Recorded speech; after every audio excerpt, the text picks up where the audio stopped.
Let's talk about viewing technology-based art in the white cube, because honestly, it's not really a good fit.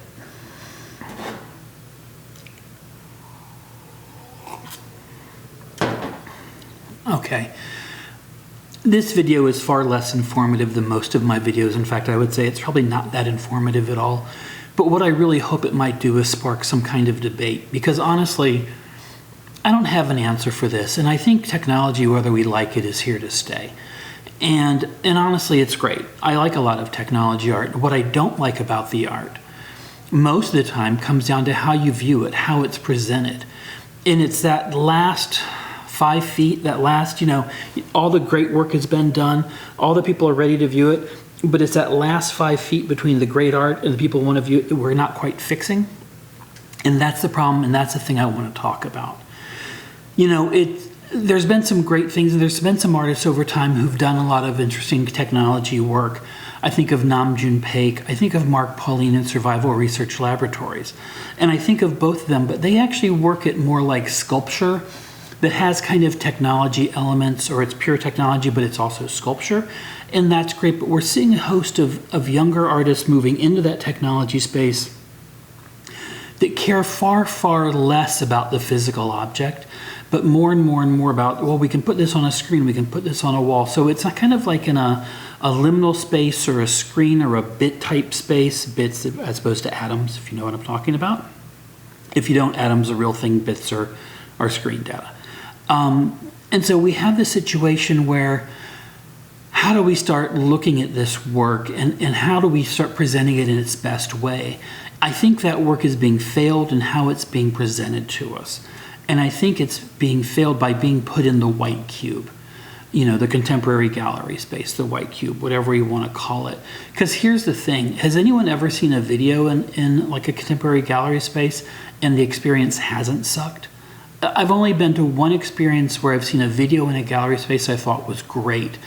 And that's when Paula Cooper showed Christian Marclay's The Clock, and she basically turned her entire space into like a movie theater. It had seats, it was all in black, it was like a great way to watch that piece. The trouble is, most videos, like there's a TV on a stand, there's a projection wall, maybe it's in the middle of a room. So you're kind of standing, you're wobbling, you're flipping around. It's really hard to focus on that work. And I think it really fails that work. And I think that's a big problem for this work, because I think that what technology-based art can do for us is show really granular things in a really kind of universal way. But I have such difficulty with the presentation of how I get to see it, I very often miss a lot of the points to it. And I think that's a real shame. And it's even worse if you're doing like a virtual reality thing interacted with sculpture or augmented reality kind of situations. What that really comes down to is the artist having multiple VR headsets maybe dropped from the ceiling or on tables or whatever. I think the most VR goggles I've ever seen in a gallery at once was like 4, and that was from Barbara Gladstone Gallery, and that was, 8-9 years ago, possibly. It's been so long I don't even remember the show very well, but I remember being shocked that there were 4 or 5 sets of goggles, so you only had to wait like 25 or 30 minutes to see the work, and at the opening, forget it, you were never going to see the work. And I think that's a shame, and that's the kind of thing that's holding us up from really experiencing that technology work together and having it move itself forward in a way that we find more and more interesting. Like I say, this isn't so much a video about here's how you fix this, because I have no idea how to fix it. And I think if I knew how to fix it, other people would know how to fix it, and therefore it would be fixed already. But what I'd love for this to do is start a bit of a conversation. And if you've stuck with me this long, I appreciate it.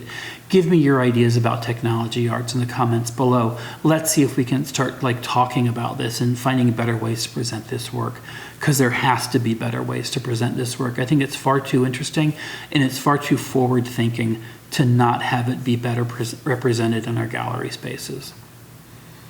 And that's going to do it for me today. Thanks for your time. Kind of an oddball video this week for sure, but one I wanted to get the point across on and talk about a little bit. And like I say, hopefully it sparks a bit of debate. So give me your thoughts below. Once again, thanks again. Like and subscribe if you can. Love that when you do. and I'll talk to you guys real soon. Thanks again.